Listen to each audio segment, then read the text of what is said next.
If you've noticed your trailer brakes aren't stopping as good as they should be or as you feel like they need to be, it may be just something simple as a flathead screwdriver. If you're like me, when you hook on and you're ready to tow, your main focus is just getting to where you're going in one piece, or whether that be for work, recreation, play, whatever you want to call it, we don't think about having to stop when we get there. A lot of the time, if not most of the time, manual adjusted brakes are out of adjustment. They're not adjusted correctly. So that's what we're going to look at today. We're going to show you how simple it can be, kind of what to look for, and really, flathead screwdriver will do a lot of them. There are a few setups that you may need a different tool, like a brake spoon.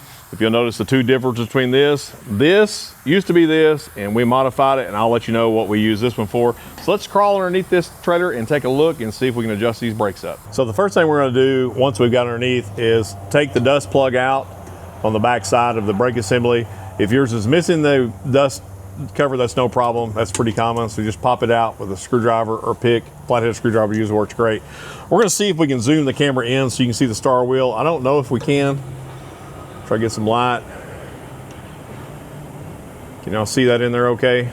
That's what we're going to adjust. We're going to use our screwdriver or our brake spoon to make that adjustment. So we'll take the camera back out now and we'll show you how to adjust that. So I'm going to spin this wheel and hopefully the audio will pick up. You can hear very little friction.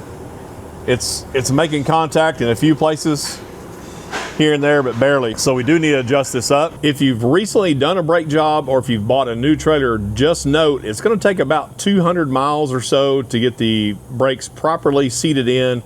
Then you need to do that initial adjustment, and then we'll talk about the intervals after we make this adjustment here.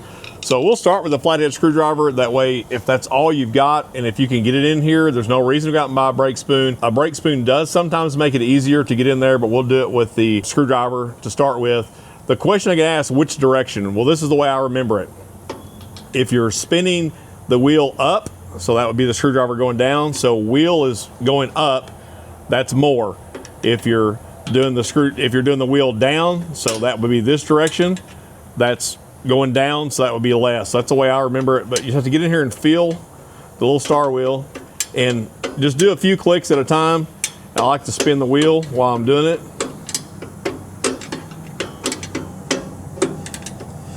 And you can already hear a little more friction. So some manufacturers say get it to where it binds it, then back it off a little bit. There's nothing wrong with that. You can get it to where you're making contact. I do like to go ahead and push them on out so everything's even to get it to where it almost stops, and then back it off from there.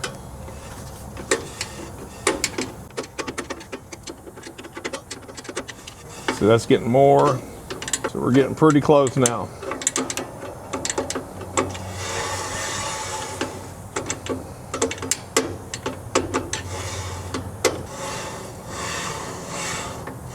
So that is pretty tight. We can probably go a few more clicks.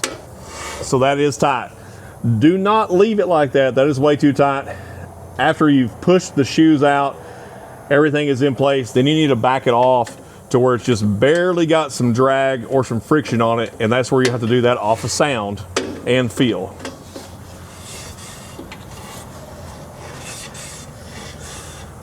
You've got a little bit of drag there, not too much. And that's where you just have to learn to tweak it. And you want every wheel, whether you're doing one axle has brakes, or if you've got two axles or three axles, the brake spoon works the exact same way. It's got a couple different options. It's got more of a 90-degree bend. I really prefer this style of brake tool over the screwdriver. I think it is easier, but you don't have to buy it if you're not going to do this, or if you don't want to go out and spend the money. If you have a good flathead screwdriver, it will work just fine. Where the screwdriver won't work is on a drop axle scenario. So on a drop axle, this entry point here will actually be up at or above the spring, and there's no way to get a screwdriver in there. So and sometimes you have to modify the tool. Some drop axles, depending on the back spacing here, you cannot get it in there. So that's where we've taken, sometimes you will have to modify a tool. So we make this one for very specific drop axles in order to get in there and to make our adjustment. Drop axles are a pain. Now again, this is just for manual brake adjust. This is not covering self-adjusting or never adjust, just manual adjust. The other thing is how often do you do this? Well, the intervals are this. If you've had a new brake job, Or if you've bought a new trailer, you need about 200 miles or so to burnish those brakes in. If you don't understand brake burnishing, we will leave a link in the description below that covers burnishing, just to help you get that initial break-in period done. Then you make your adjustment.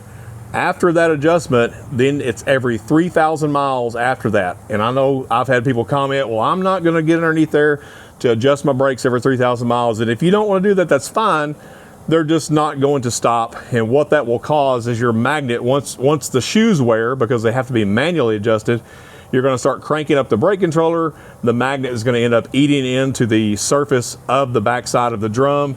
It's gonna eat that up. Could cause overheating, could cause catastrophic failure, but it will cause improper braking and lack of brakes. So you need to do it every 3,000 miles. There's some ways around that. If you don't want to do the 3,000 miles, we'll talk about that. That's just a decision that you're going to have to make to see which one you want to do. Then I'm going to tell you which one I prefer. So this is a 7K assembly. This is going to be the same whether you're a 3,500 pound axle up to 7K manual adjust. What you're looking for is that little star wheel. That's where we were coming through the back side of the brake assembly, and you're just rotating that in order to either increase the shoes or decrease them to have more friction or less friction. This is your brake magnet. When you apply your brakes, your brake controller activates this, and that is what activates the shoes out. So that's what I was saying. If these are improperly adjusted, this is going to be trying to do the work because you're running the controller up, and it's just going to wear your components out a lot quicker. My opinion on brakes, I prefer manual adjust on the smaller stuff over self-adjust. Reason being is I have better control of that. Now, when you get into the 8K and larger, those are self-adjust. You don't get a choice on that. Some of your smaller ones, you do get a choice on that. I prefer self-adjusting brakes whenever it's someone that's not going to do their brake adjustments at 3,000 miles, or if you travel a lot and a brake adjustment's just not feasible for you to do on a regular basis, or if you have a drop axle, self-adjusting brakes do come into play on that, and they do help. So a self-adjusting brake is better than never adjusting your brakes. I prefer for myself on the smaller stuff to do a manual adjustment just so I have control over that. But again, if you're not gonna make those adjustments, you may wanna look at using a self-adjusting brake. We have some videos in that, we'll leave in the description below. But really, a brake adjustment doesn't take, even if you're not experienced, it's your first time, it doesn't take a lot of time to do it. It for sure doesn't take a lot of tools, hardly any money. Even if you have to go to a shop and pay for it, it's usually an inexpensive thing that many shops can maybe do it while you wait. You may have to drop it off and come back depending on the shop. But doing your brake adjustment is gonna save you some money and keep your components from wearing out and get longevity out of it, but it will keep you stopping. Because you can imagine, you know, say you pull 1,000 miles or 2,000 miles, whatever material you've lost there, you don't get that material back, and this can only push it out so far. So you have to decrease that air gap in there through the manual adjustment in order to get premium stopping, and that's what you need to do. If you have manual adjust brakes, at least have you a flathead screwdriver. You may want to spend, I think these are maybe under $10 or so. We'll leave a link in the description below if we can find those online to help you. I really like these. This is a thinner one. They do make a thicker one. This one works great. And if you have that painful drop axle, but you need that for some applications, you may have to modify your brake spoon, or you may want to look at doing self-adjust instead of manual adjust. So we'll take a look at a few examples of what happens if you don't properly do your brake adjustments in the correct intervals. So this one here is not terrible. If you look at the shoes still have some material left on them. There definitely would meet the range for acceptability if you were just doing a thickness measurement on there. But the magnet, it's gonna be hard to capture, but the magnet, again, has been doing most of the work. It has some very heavy grooving in it. It actually got hot enough where this one is shorted out. It's not working. So the question I get asked, well, can't you just replace the magnet? And 100%, yes, you can just replace the magnet. Unfortunately, if the magnet looks that bad, the drum is going to look that bad. Like we have this example here, you can see the heavy grooving. The camera is not going to do it justice. If you were to run your finger around that, you don't need a straight edge. It's just in terrible shape. So this is going to have to be replaced. And yes, you could just put a magnet on there. Here's the problem. These shoes do have wear that matches this drum. So I'm never going to recommend, if you have to replace the drum and a magnet, go ahead and replace the assembly. A lot of times you can buy, depending where you're at, what part of the country, you can buy a complete backing assembly for what the magnet is going to cost. And some of that depends on the manufacturer of the magnet. Here we have a 3,500 pound setup. Again, it has a little bit of life left on the shoes, but the magnet and the drum are completely worn out. It just wasn't stopping. So at that point, customer decided just to go ahead and fix it and try to do brake adjustments every 3,000 miles. Here's another one. This one got super hot, almost caught on fire. You can see some of the discoloration. You can see the rust on the magnet is melted out some of the material in between the steel. It got super hot, and that's the problem. Without adjustment, we need more brakes, so we crank the controller up. Many times I see people running on 10 and you're hard on braking. It can get so hot, you can cause the grease to ignite and cause catastrophic failure.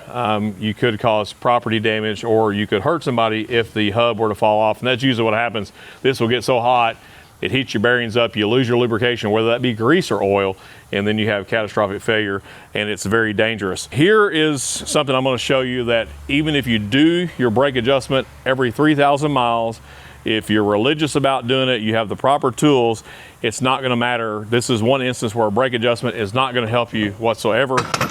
If you're running a wet brake, AKA I have put too much dadgum grease in my hub, probably using a pneumatic or battery powered grease gun in my Easy Luber, and I've pumped my drum and hub completely full of grease. Your brakes aren't going to work. I don't care. Like, this one's a self adjuster.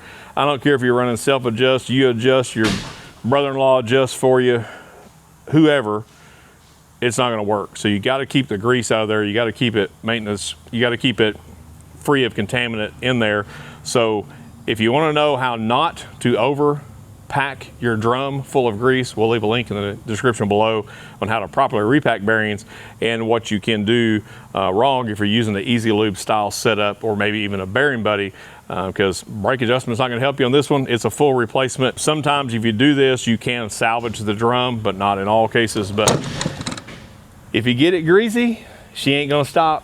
If you don't do your brake adjustments, she ain't gonna stop. So it's your choice whether or not you want her to stop or not. So that's really about it. It's really simple. After you've done it a couple times, you'll be a pro at it. You can do it yourself, or, you know, if you take it to shop, you know what to look for to make sure they done it. So make sure your brakes stop. Make sure the lug nuts are tight so that the wheel don't fly off when your brakes stop, and keep on trucking. Have a good spring and summer, and we will see you down the road.